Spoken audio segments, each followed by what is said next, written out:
En este proyecto hay dos partes complementarias. La primera es la caracterización in situ de la producción primaria neta y la segunda es la utilización de la teledetección para estimar esta producción primaria neta. Voy a hablar sobre todo de la primera parte, que es la parte necesaria a la validación de la herramienta de seguimiento de la producción de primaria neta.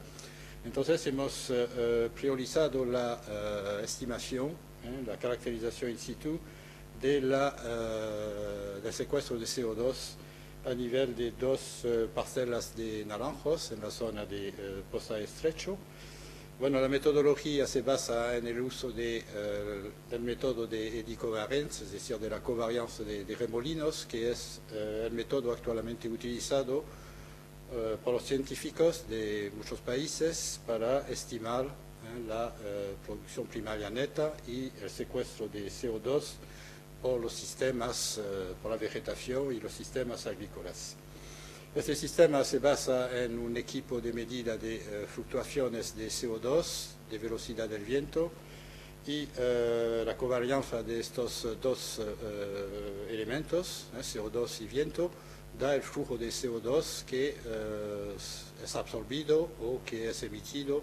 por la superficie vegetal. Este sistema se utiliza actualmente de forma extendida para medir, por ejemplo, la producción primaria neta de selvas o de bosque en el norte de Europa, en América, y también en la selva amazónica, pero es la primera vez que se hace a nivel de cultivos frutales y en zonas semiáridas. Entonces es un estudio original.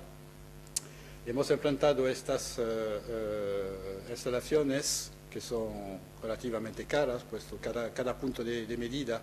necesita una inversión de 50.000 euros, entonces no podemos poner muchos puntos de medidas, pero por lo menos aquí tenemos dos puntos que son representativas de los sistemas de producción frutales en Murcia. Las medidas han empezado en julio de 2009 y actualmente tenemos 6 meses de medida en continuo de los flujos de CO2, de vapor de agua y de cantidad de movimiento. Entonces todos estos datos permiten tener una visión continua de la fijación de CO2 por el cultivo y también por el suelo, puesto que la medida integra a la vez la fijación o la emisión por el cultivo, pero también la emisión por el suelo. Entonces tenemos un dato que es la emisión neta. Los primeros resultados son bastante interesantes, puesto que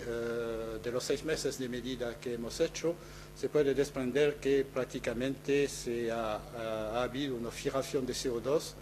del orden de 6 a 8 toneladas por hectárea, para el cultivo de naranjo con una densidad muy alta, que es compuesto por árboles adultos de 30 años, mientras que en la otra finca con árboles jóvenes la fijación de CO2 es de aproximadamente 30% menos. Lo que es interesante es que los árboles adultos tienen una tasa de fijación que es superior a la de los árboles jóvenes debido al índice foliar mucho más elevado. Entonces el potencial de secuestro de estos cultivos frutales regados a 100% de la evapotranspiración potencial es importante y comparable a lo que se ha medido sobre bosque o selvas. Queremos tener un balance sobre el año completo, es decir, queremos seguir hasta julio de 2010 y entonces así tener una visión relativamente precisa de la evolución anual de la fijación de CO2. También en julio hemos medido tasas de fijación que son aproximadamente 5 veces mayor que en noviembre-diciembre. Es decir, que aquí se ve muy claramente la influencia de la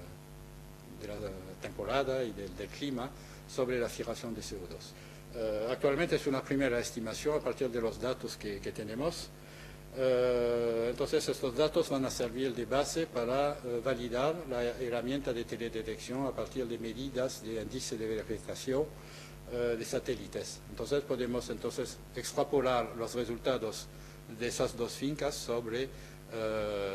una superficie mucho más importante. Resaltar que el papel del suelo como almacenamiento de carbono es quizá más importante que la biomasa que se acumula a nivel del árbol. Esto se ha podido comprobar a nivel de la parcela de naranjos adultos, puesto que prácticamente el crecimiento ahora de la biomasa del tronco y de las ramas es relativamente pequeño y se puede deducir que es el suelo que almacena el carbono en exceso a nivel del ecosistema. El grupo de investigación Suelo Agua Planta, que trabaja dentro del proyecto de Alain Bailey de la Universidad Politécnica de Cartagena, pues intentamos evaluar la sustentabilidad de los agroecosistemas mediterráneos a través pues de la optimización del uso del agua de riego en tres especies diferentes. Cítricos, aquí en el campo de Cartagena, en La Palma, con mandarinos de 30 años de edad. En almendro, en Estación Experimental Agroalimentaria Tomás Ferro, con almendros variedad Marta, de 9 años de edad. Y en Molina, de Segura, en nectarino, frutales de hueso, en una empresa frutícola llamada Frutas Ester. En estas tres especies pretendemos, como hemos dicho anteriormente, pues evaluar la sustentabilidad de estos agroecosistemas mediterráneos de cara a optimizar no solamente el agua de riego, sino comprobar también pues, cómo influye el reducir los aportes hídricos en estos cultivos, en las épocas fenológicas en las cuales se puede reducir estos aportes hídricos sin ocasionar mermas en las producciones ni en la calidad, con lo cual pues, incrementaríamos la eficiencia del uso del agua de riego en estas explotaciones y además pues, pretendemos comprobar si esta reducción de los aportes hídricos al cultivo puede redundar en también una disminución del desprendimiento de CO2 desde el suelo. Al reducir los aportes hídricos al suelo, pues se produce una inactividad, la actividad microbiana desciende, con lo cual la mineralización de la materia orgánica también desciende.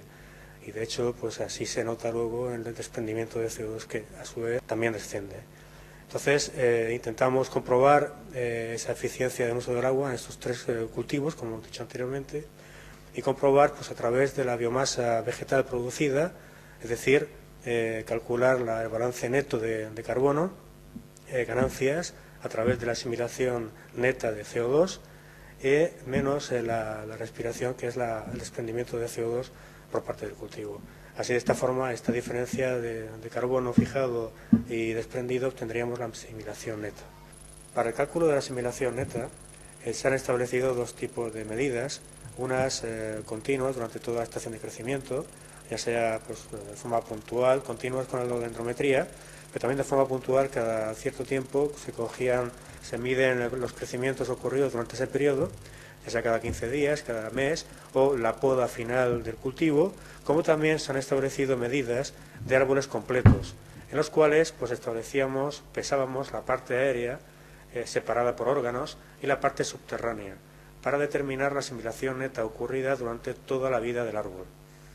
A su vez, al mismo tiempo, se establecían medidas de respiración de suelos en diferentes puntos del marco de plantación,